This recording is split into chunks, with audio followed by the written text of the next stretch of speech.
very soon. Thank you, sir. Mister Sanjay Singh, आम आदमी party. धन्यवाद मान्यवर, आपने इस विषय पे मुझे अपनी बात कहने का मौका दिया। मान्यवर, मणिपुर के मुद्दे पर मैंने जब सदन में ये मुद्दा उठाया था, हो सकता है मेरे तरीके से सरकार असहमत रही हो, लेकिन मुझे भारतीय संसदीय इतिहास में सबसे ज्यादा समय तक सस्पेंड करके रखा गया मणिपुर का मुद्दा उठाने के कारण 11 महीने में सस्पेंड रहा। 11 महीने सदन से बाहर रहा। मान्यवर, मणिपुर का बजट ऐसे वक्त में आ रहा है जब देश की अर्थव्यवस्था की हालत पतली है। शेयर मार्केट में 5 महीने के अंदर देश के आम लोगों का 94 लाख करोड़ रुपए डूब गया। मान्यवर, मणिपुर का बजट ऐसे समय में आ रहा है जब बेरोजगारी 50 वर्षों में सबसे ज्यादा बढ़ गई है। मणिपुर का बजट ऐसे वक्त में आ रहा है जब 186 लाख करोड़ रुपए का कर्जा हिंदुस्तान के ऊपर है मोदी सरकार के इस कार्यकाल के अंदर। मणिपुर का बजट ऐसे समय में आ रहा है जब अमीर और गरीब के बीच की खाई इतनी बढ़ गई है जितना 100 साल पहले थी। और मां शब्द से इनको बहुत प्यार है। मां से मटन इनको याद रहता है, मां से मछली याद रहती है इनको, मां से मुगल याद रहता है, मां से मुसलमान याद रहता है, लेकिन मां से मोदी को मां से मणिपुर याद नहीं रहता। मान्यवर, 2 साल का वक्त हो गया, मणिपुर जल रहा है। देश के केंद्रीय मंत्री का घर जलाया गया, राज्य के पीडब्ल्यूडी मंत्री का घर जलाया गया, राज्य के कंज्यूमर अफेयर्स मिनिस्टर का घर जलाया गया, कई विधायकों के घर जलाए गए, लेकिन बावजूद इसके भारत के प्रधानमंत्री को एक दिन का भी वक्त नहीं मिला 2 साल के अंदर कि वो मणिपुर जा सके अपनी संवेदना जताने के लिए, वहां के लोगों के साथ खड़े हो सके। इस बात की उनको फुर्सत नहीं मिली। देश का प्रधानमंत्री देश का अभिभावक होता है मान्यवर, देश का अगुवा होता है, सरकार लोगों की माई बाप होती है, लेकिन राज्य की सरकार मणिपुर को जलाने में लग जाती है और केंद्र की सरकार, जो राज्य सरकार मणिपुर को जला रही थी, उस सरकार की मदद करने में लग जाती है। ऐसे में कैसे बचेगा मणिपुर? कैसे बचेगा मणिपुर?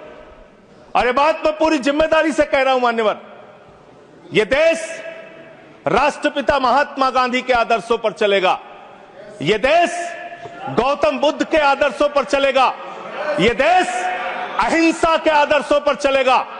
लेकिन मुझे अफसोस है, आज पूरे देश में हिंसा क्यों हो रही है? आज पूरे देश में दंगे फसाद की नौबत क्यों आती है? आज पूरे देश में नफरत क्यों फैलाई जाती है? उसकी वजह है कि आपको गांधी से प्यार नहीं है, आप गोडसे को पूजने वाले लोग हो। इसीलिए देश के अंदर माहौल खराब हो रहा है। और ये बात मैं इसलिए कह रहा हूं कि दुनिया के 80 मुल्कों में साबरमती के संत राष्ट्रपिता महात्मा गांधी की मूर्तियां लगी हुई है मान्यवर, दुनिया के 80 देशों में। लेकिन इसी संसद के प्रांगण में राष्ट्रपिता महात्मा गांधी की जो मूर्ति मुख्य स्थान पर लगी थी, उसको आपने कोने में कर दिया, क्योंकि आपको तो गोडसे की पूजा करनी है, आपको तो हिंसा फैलाना है देश में, आपको नफरत फैलाने का काम करना है। और जो ऑडियो की चर्चा टीएमसी की सांसद कर रही थी, शायद वो अपनी बात पूरी नहीं कर पाई। वो बहुत ही गंभीर ऑडियो है मान्यवर, उसकी जांच होनी चाहिए, और उसकी जांच में अगर सत्यता पाई जाती है तो उस चीफ मिनिस्टर के खिलाफ उसको गिरफ्तार करके उसकी कार्रवाई होनी चाहिए, क्योंकि वो बहुत ही गंभीर है। वायर नाम की एक न्यूज वेबसाइट है, उसने वो ऑडियो जारी किया जिसमें मुख्यमंत्री कह रहा है, मेरे पास देश के गृह मंत्री अमित शाह का फोन आया।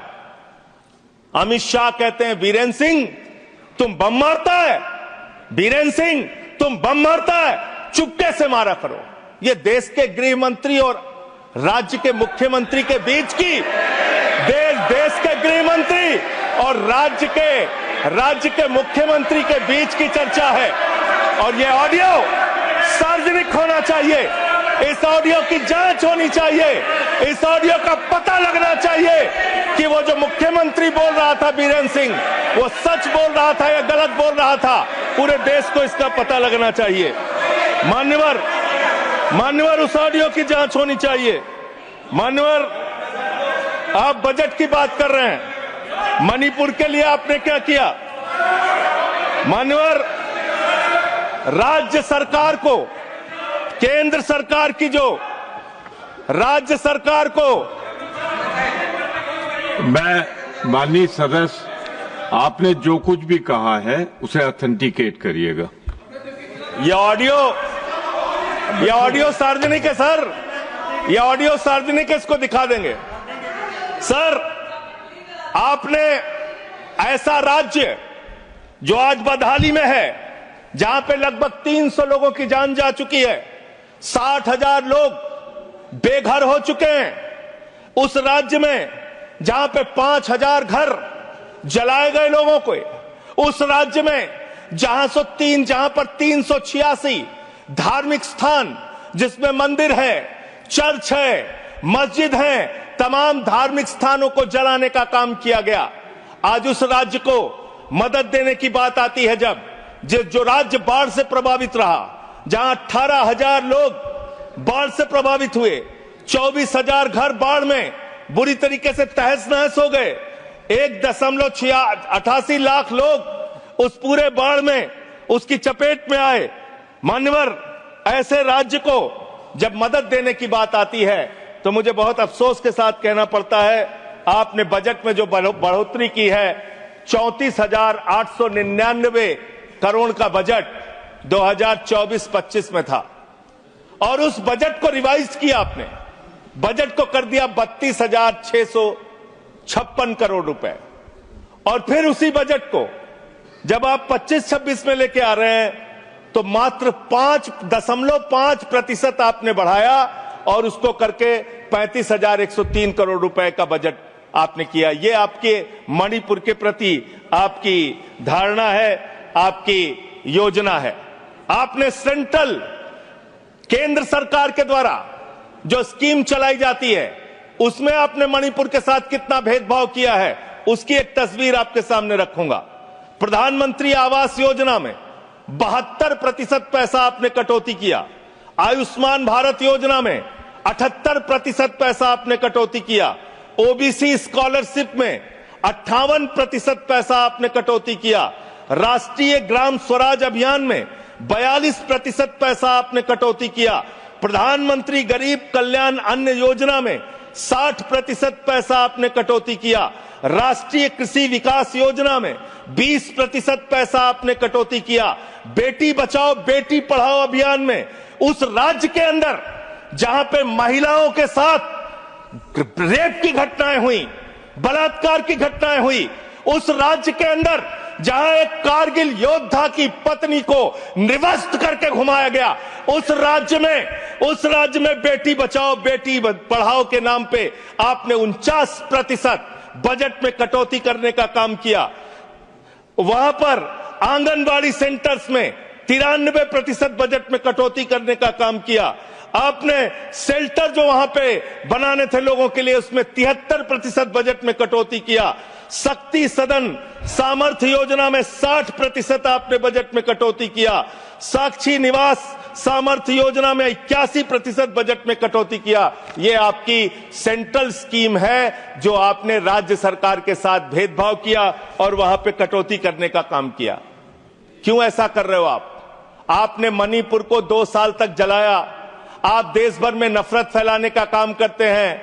आपका ध्यान देश की अर्थव्यवस्था पे नहीं, देश की बेरोजगारी पे नहीं, किसानों पे नहीं, महंगाई पर नहीं। आप दिन रात औरंगजेब औरंगजेब औरंगजेब औरंगजेब, जनता कह रही है कट गई जेब कट गई जेब कट गई जेब, लोगों की जेब कट रही है, आप औरंगजेब औरंगजेब औरंगजेब चिल्ला रहे हैं।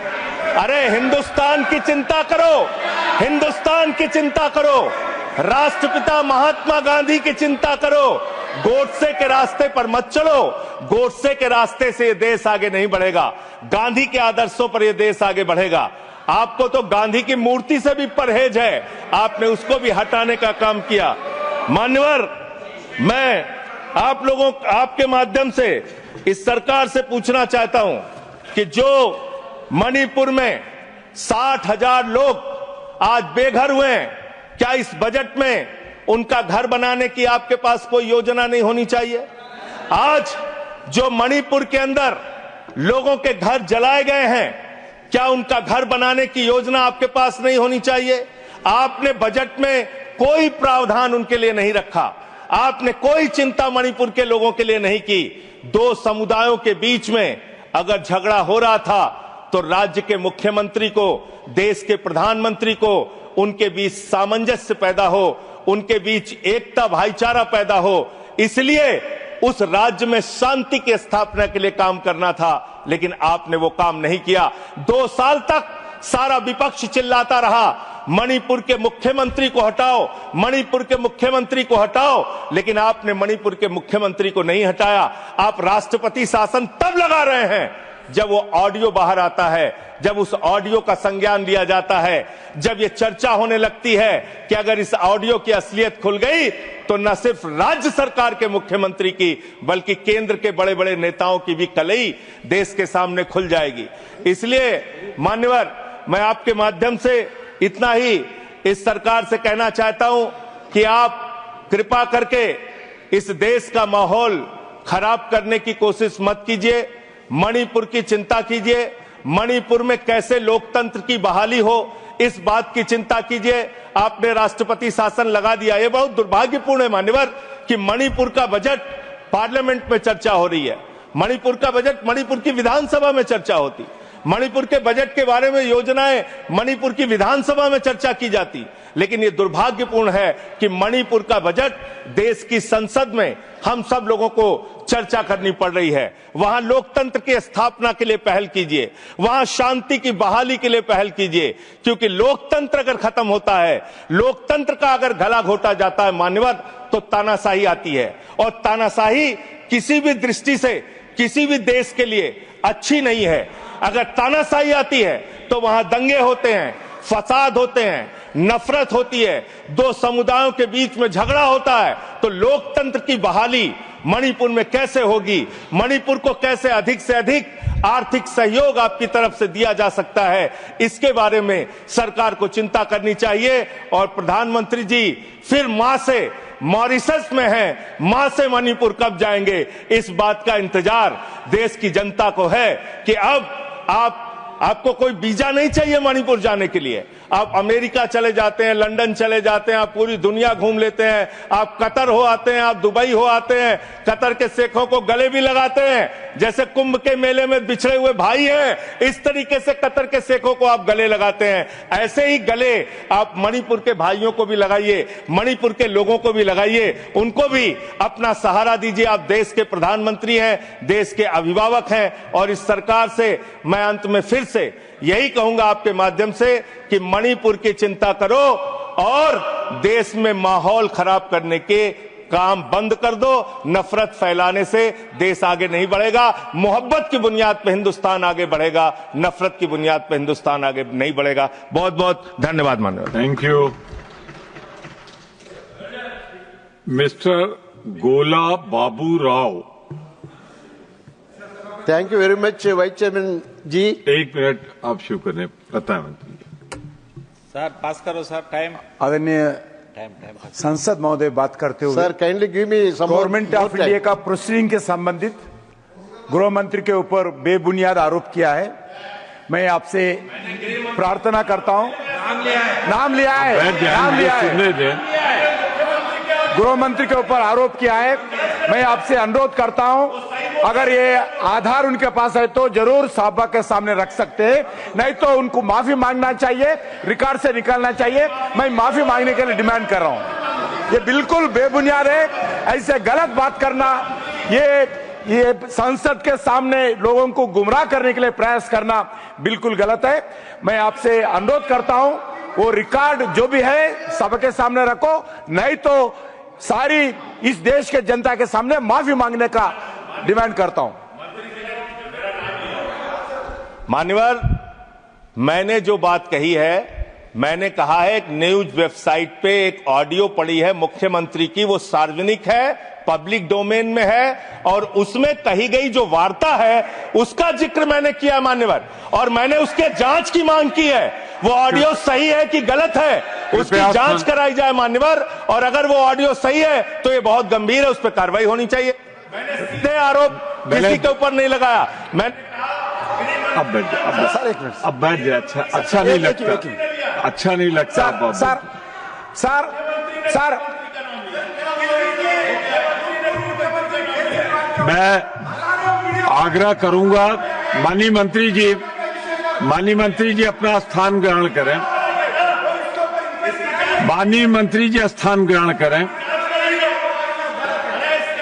मिस्टर संजय सिंह, आप अपना स्थान ग्रहण करें। आपको जो कहना था कह। आप अगर संदर्भ लें माननीय मंत्री जी, तो मैंने यहां से निर्देश दिया है कि ऑथेंटिकेट करें, और अगर नहीं करेंगे तो नियम स्पष्ट है, उस पर कार्रवाई होगी।